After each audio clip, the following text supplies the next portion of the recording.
If you've been playing War Thunder's top tier combined arms and using helicopters, then it's highly likely you've played helicopter enduring battles at some point. Statistically speaking, the majority of you are doing so in the KA-50, and if that's you, then this video may not seem all that necessary to you. We'll get back to that. Recently, I jumped into some helicopter battles in an attempt to grind through some of the tech tree helicopters I missed, and this is one of the first things I was greeted with. There are 32 players in this battle, and 22 of them are in the K-50 or K-52. The two helicopters in-game armed with Vickers missiles, one of which is premium and accessible to any player from the get-go. That's around 70% of this battle filled with only a single vehicle, with a couple of those players being in the non-premium variant. Clearly something is very wrong here, so I thought we'd have a little discussion today about these kinds of problems. I have been meaning to step away from discussions centered around negative issues lately, but I wanted to cover this one before I do. Helicopter battles are pretty well necessary for the game, because grinding through the tech trees and even just the modules for helicopters in ground battles is extremely difficult and time consuming. Stock helicopters are almost always a drag on the overall team's effectiveness, and the reward modifiers for actions in helicopters in ground battles are heavily reduced, just like they are for aircraft. If Gaijin were to simply increase the modifiers for grinding helicopters in ground RB, you'd see a heavy influx of them, which is not good for anyone. Now, I know many players who only want to focus on tanks will say that both helicopters and fixed-wing aircraft should just be removed from ground battles entirely to make them tanks only. I disagree with that for multiple reasons, but it basically just boils down to that not being what War Thunder is. This game is just as much about close air support as it is about tanks, and if you're prioritizing playing only one vehicle type, then you're rightly at a disadvantage you have to work to overcome with tactics. If you want a tanks only game, then you shouldn't be playing War Thunder in the first place, in my opinion. Now, I'm not going to sit here, however, and pretend like the balance between tanks, SPAA and SAMs, fixed wing aircraft and attack helicopters is perfect or anything, and while I do say that CAS has just as valid a place in these combined arms battles as tanks do, ground vehicles should most definitely be the focus. So more helicopters in the game is not what we want. If anything, players who just want to play helicopters being encouraged out of combined arms battles is a good thing, because those that are left are focusing on the combined aspect and not just one single vehicle type. That's where Heli EC comes in. Back when helicopters were first added to War Thunder in update 1.81, they came with their own battle mode, and it was decent fun. The single available map was quite small, as were team sizes, and games were generally over in just a few minutes. It was probably fun mostly because helicopters were new and unfamiliar to the player base, and no meta or skill had really had the time to evolve yet. Soon, that mode was replaced with another, more fleshed out one, where maps and teams were larger. There were now 2 maps available, one of which was an air arcade map, and helicopters could land and capture zones. The problem with this mode was that capturing zones was about the only thing anybody bothered to do. Engaging ground targets was more irrelevant than it is in air RB, and PvP was barely incentivized either, because ignoring enemy players unless they happen to be right up in your face in favor of rushing for the next capture point gave you a much higher chance of winning and more reward. That wasn't all bad, but it got stale very quickly. That brings us to the battles we've had for the last couple of years, which consist of massive maps more than 42 miles wide, the original map was around 10, no ground capture points, and an EC style victory condition where you reach 150,000 tickets to win. Very few players play for the entire length of a match, and there are a couple of reasons for this, but the disdain players have for actually playing it is mostly due to Gaijin putting extremely little effort into this game mode and failing to fix any issues when they crop up. It's basically an AFK grinding mode. You spawn in, set yourself flying towards whatever convoy of ground targets or base you want to destroy, and then go watch Netflix on your other monitor, hoping you don't get shot down before you get there. But if you do, you just do the same thing again. Now that's fine, right? As much as it sucks, it does what it's meant to do. It's an easy way to grind helicopters that requires very little effort and just a lot of time, mostly AFK. But it could be better. So today we're going to look at the major issues behind helicopter EC and try and offer up some fixes to them. So the first issue, in my opinion, and certainly the one you're most likely to know about, is the spam of the K-50. Oh my god, do these things ruin helicopter games for everyone else. They're enormously overpowered in these situations. In the game you're seeing in the background, by the end of it, 2 of the K-50 players in the battle had around 80 kills each, while the top scoring non-K-50 or 52 player had less than 10. And that top scoring non-K-50 player was me! So this is not a skill issue that's led to me making this video, right? Out of all the other helicopters involved in the battle, the highest scoring of them scored 10% the number of kills as the K-50s, and that was me. Now, I've also played the K-50 a couple of times in these battles, and they are ridiculously easy to play. Not only do the Vickers missiles make these things incredibly overpowered in the air-to-air role, while their damage models make them almost impossible to gun down with the turret if you manage to get in close, but loads of people own them. And this is why I always said when these things were added that it was a bad idea, and that I was going to boycott the K-50. Helicopter premiums like the UH-1C or Mi-24D already existed at the time, and not only did these new premiums like the K-50 and later the Israeli Apache make the earlier premiums completely useless, but they made practically the whole tech tree useless as well, which goes against the very reason you buy a premium in the first place. Alright, here's a little test for you. How many Ka-29s have you ever seen in War Thunder battles? Because for me, it's 1. Ever. And I play that BR all the time. How about the French Gazelles or the German BO-105s, non-premiums? I'm willing to bet it's not very much, and that's an obvious sign that there is an issue with these top-end premiums being sold. The other most common helicopters to see in EC battles are the Israeli Apache, the AH-1G, which is a beginner helicopter, and the Russian and German premium Hinds. Clearly going for that whole variety of vehicles in matches there, weren't you, Gaijin? But the Ka-50 itself is overpowered, regardless of how some completely smooth-brained crybaby bastards might complain that the British Apache is unfairly good against them. What? What are you smoking, man? Not only do these Vickers missiles fly 10 kilometers, but provided you lock onto the target you're firing at, which takes you about 2 clicks, they auto-guide and have a massive proximity fuse. And there is no other weapon you have to answer that with. Nothing else even comes close to that capability. Every other air-to-air missile that does exist has a range of more like 4.5 kilometers, and the Vickers can't be decoyed with flares. Seriously, the Stingers and Mistrals make R60s look flare resistant.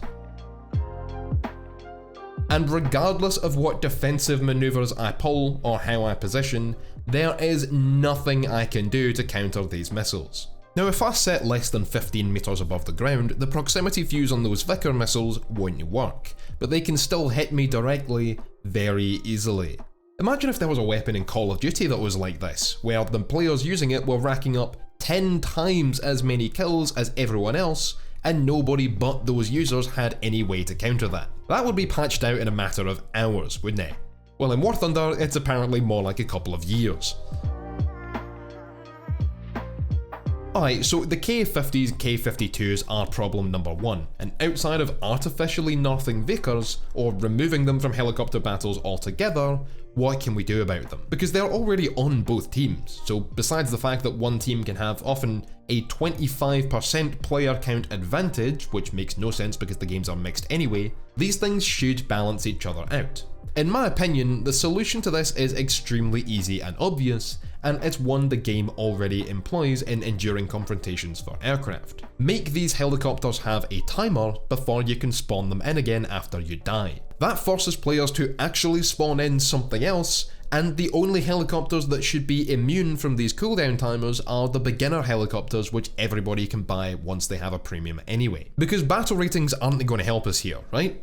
Even if there were enough players playing helicopter battles to split matches up by battle rating like you do regularly, that doesn't solve the problem, because the AH-1F we're playing would still see the K-50 anyway. And BR decompression doesn't fix these issues either, because Vickers versus anything is still a big problem. Now, I managed to kill one of these K-50s, right? And then before I can even move, that player has already spawned in another K-50 and has more Vickers missiles coming my way. I was trying to skirt around the enemy helicopters, because I know there's no way I can take on one of these things. And even as far outside the map as I can get, I killed him within Vickers range of his heli base, allowing him to just respawn and kill me pretty well instantly. Forcing a timer on being able to respawn this broken shit at least puts far fewer of them on the battlefield at any one time, because they kill each other and now you have to respawn something else, like an MI4 or an MI24 if you have one. That's good, and it also means that if you want to play helicopter battles, there is a reason for you to have that Mi-24D or UH-1C you bought before the top tier premium helicopters were a thing.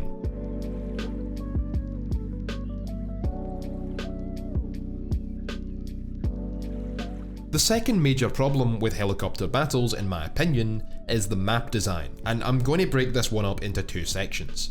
Firstly, these maps are way too big.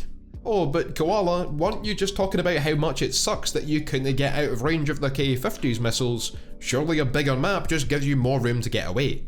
No, it doesn't. Because you have no markers until players are within about 1.2 kilometers of you, and because there are heli bases spread out across the width of the maps, there is no way in hell to stay out of range of those missiles. So all the bigger map size does is make it super boring to try and traverse it, and make it much harder for any helicopters like an AH-1, Lynx or Gazelle with only shorter range weapons to approach something like a K-50. Now, the current maps are more than 75 kilometers wide, which is wider than most of our top tier RRB maps, and given that these things fly slower than biplanes, I would think that 48 kilometers works just fine. That's plenty of room for different heli bases to provide you with different routes to take to get to your objective, and space you away from the enemy players, giving you room to maneuver, without making it take 15 minutes to flank around the map just to try and keep yourself safe from the K-50s. The second issue I have with map design is how flat these maps are. One of the most useful tactics in engagements like this between helicopters is something called terrain masking, where you use the terrain for cover, much like you would going hull down in tanks. This helps you limit the amount of time you are visible and vulnerable for, while allowing you to maneuver and employ tactics about how you want to fight. So where am I supposed to use the terrain on this map? It's completely flat. Flat terrain is something I've always hated about some ground battles maps as well, and it's one of the main reasons I still play World of Tanks on occasion, because the more variety there is in the terrain, the more strategically challenging the game is. It opens up a lot more potential playstyles and tactics, and the same goes for helicopters. And in fact jets too, especially with missiles. So can we get some more elevation into these maps please, Gaijin? One of the main problems behind not just the Vickers, but air-to-air missiles in general for helicopters, is your inability to do anything once they're launched at you. But if you can work out where enemy players are and plan your flight path through the terrain accordingly, not only will you be able to either skirt around them to go do PvE things, going after bases or AI tank columns, but you can also use it offensively to ambush enemy players and engage them without it being a 50-50 who wins. The more tools you have at your disposal, the more interesting the games can be, and making terrain and elevation actually useful allows for a huge variety within your games. It also makes the differences between how different helicopters handle far more important. Cobras and BO-105s, for example, are going to fare much better in highly cramped fjords and valleys and mountain ranges than helicopters like the Mi-24 Hounds, or even Apaches and Tigers. Now there are several maps available in Heli EC, some of which do have some more varied terrain, and those maps are far better than Tunisia. But on the Zhengzhou map, for example, that varied terrain only exists on one side of the map. These hills here are already vastly more elevated than any point on the Tunisia map you saw us on earlier, besides the very centre of the map, which you can't really use even if you can get to it. But if you thought this was some refreshingly different terrain, check out these mountains.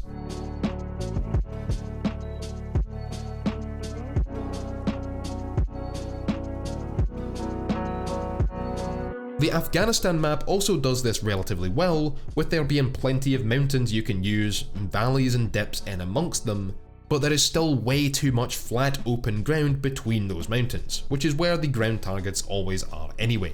Terrain that you can use to your advantage to actually combat the threat of long-range missiles and give an advantage to a Gazelle over say a K-52 makes the game much more fun and makes helicopter dogfights more likely to happen in a skill-based way, where the better player or better prepared player will win, even against a stronger opponent. Now, as much as helicopters were designed primarily for anti-armor and anti-infantry fire support work, or just straight up armed troop transports and logistics transports, so-called helicopter dogfights are a thing. They did play into the design influence of certain helicopters like the Hind and later Havoc, as well as the Cheyenne or the Comanche. I'm not sure whether there are recorded instances of it happening in real conflicts, but it is something which Soviet helicopter pilots at least were trained for. Now, this map elevation issue is why the city map is by far the best for helicopter EC. Seriously, I hadn't actually played this map until today, right? But oh my god is it fun. Now, the actual map itself and the terrain doesn't have much elevation to it, but the tall buildings make it play completely differently to any other map, because even the mountains on the Jeonju map are large and only exist on one side, and in Afghanistan there are big open spaces between them. But these buildings, man, holy shit, I could play this all day. More of this would be fantastic. Maneuvering throughout these buildings to get kills or move on objectives is so much fun. It makes flying actually feel like a challenge and flying well feel rewarding. It makes dogfights more likely to happen and more varied when they do than just holding down the mouse button until one of you stops firing. It makes smaller, more nimble helicopters actually competitive with the big juggernauts with unbeatable ranged weapons, and if you actually take the time to carefully move through the buildings at low level, they actually keep you safe from K-50s. And when you come around a building and see this, I shit myself. Helicopter battles on the Tunisia desert map, because it is completely open and there's nothing you can do against long-range missiles, is one of the dullest experiences in War Thunder, if not gaming in general. But this city map, because it's so much smaller, means you're always in the action, and that action is actually fast-paced, instead of just K-50s lobbing 10km auto-homing proxy-fusing missiles, and there being nothing anybody can do to stop them, unless they're in another K-50. Even if you get close in those flat, wide open maps, it is basically pure luck. But on this map, it actually depends on who was more prepared and who uses their helicopter and their surroundings more effectively to win the fight. Now, that map is super enjoyable, and I wish I could play on it more often, or that there were more elevation on the other maps, like tall buildings and or mountains and valleys. And now, if you're a K-50 player using that helicopter to easily grind through the Russian tech tree, then you probably won't like my suggesting that, but it is going to make heli battles better. I've actually taken to, since I first played on City, not even joining a helicopter battle that isn't on the City map, because they're shit. Unfortunately, if the game is considered full, even if there's an odd number and one team has fewer players, it won't let me into that game. And there are only ever really 2 or 3 games happening at any one time, often none of them on that map. Sometimes it is physically impossible for you to join any of those games, even if there are spots available. And even though I do love the City map, it doesn't erase every problem, and it isn't perfect. So here's a couple of other suggestions I want to make. So the third thing I want to bring up is the amount of effort Gaijin puts into the development of this part of the game. Take this for example. This AI target is shooting at me, and it's actually going to kill me eventually. But I physically cannot shoot back at it because its damage model and its hitbox are in the ground. What? Not even that, but on the Afghanistan map there are AA guns that are completely in the ground without even a marker or a visual model that just killed me. How did you manage to fuck up that hard, Gaijin?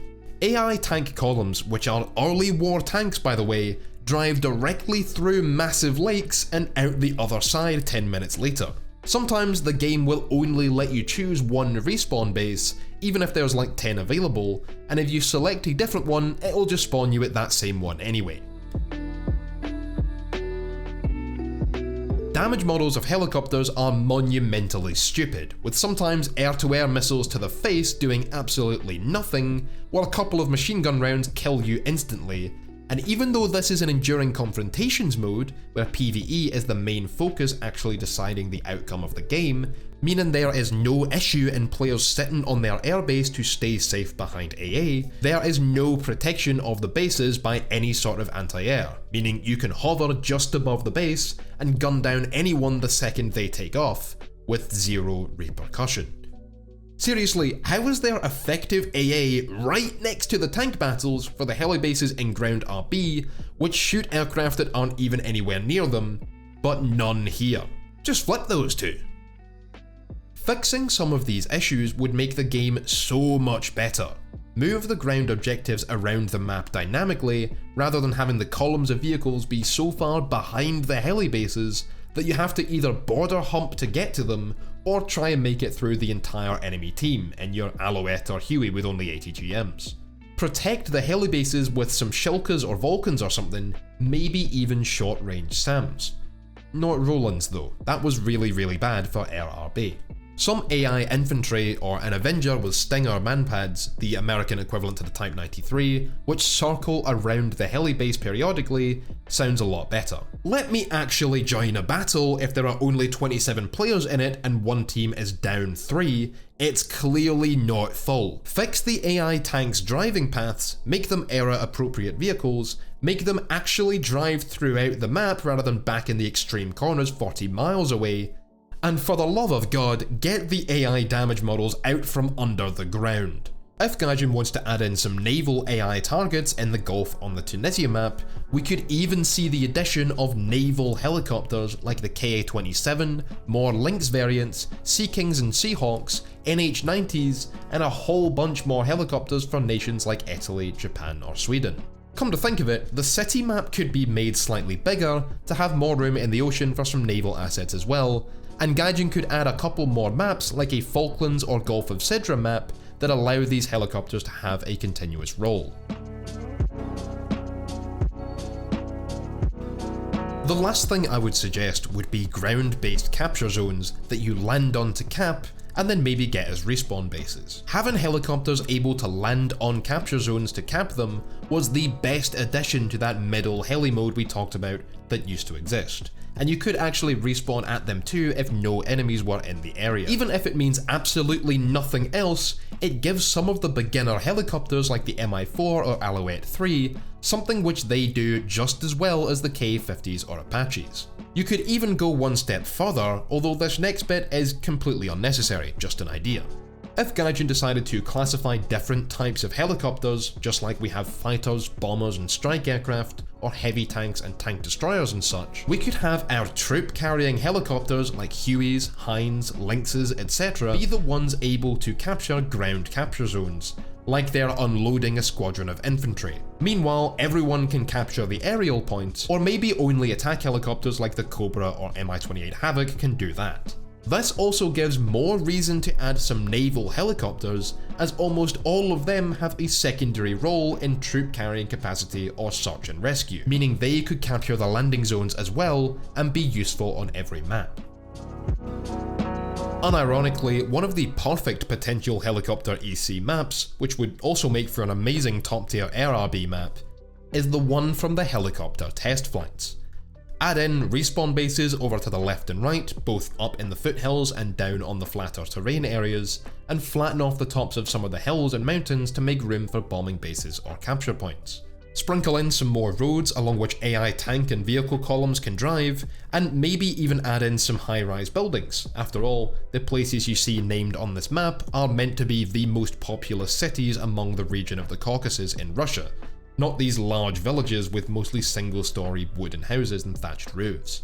No oceans on this one unfortunately, but look at the variable terrain you have to fight around and use for cover, and imagine seeing a flight of Hinds pop up over one of these ridgelines, firing rocket salvos into some base you're supposed to protect. So anyway, that's my take on helicopter AC battles currently, and how they might be improved. In these wide open maps like Tunisia, and the majority of Jiangsu, they're pretty shit. They're completely ruled by Ka-50s, and there's not a lot most other helicopters can do about them. On the city map, they are actually quite enjoyable, so if helicopter battles are your thing and you just wish the Ka-50s would leave you alone, then go play them on city, have some dogfights in and around the buildings, and tell Gaijin you want more of that for the other maps. If you agree with any of the points and suggestions I've made here, be sure to let me know which one or ones down below. Maybe it's just one point and you think I'm wrong on the rest, or maybe you think I'm wrong about the whole lot, probably because you play the Ka-50, you bastard. Remember to leave a like if you did enjoy this video, subscribe, help us push towards that 100k subscriber goal, and support us on Playstow if you really like our work. Until the next time, thanks for watching, and I'll catch you on the battlefield. Or if you're in the Ka-50, I'll just fly the other way.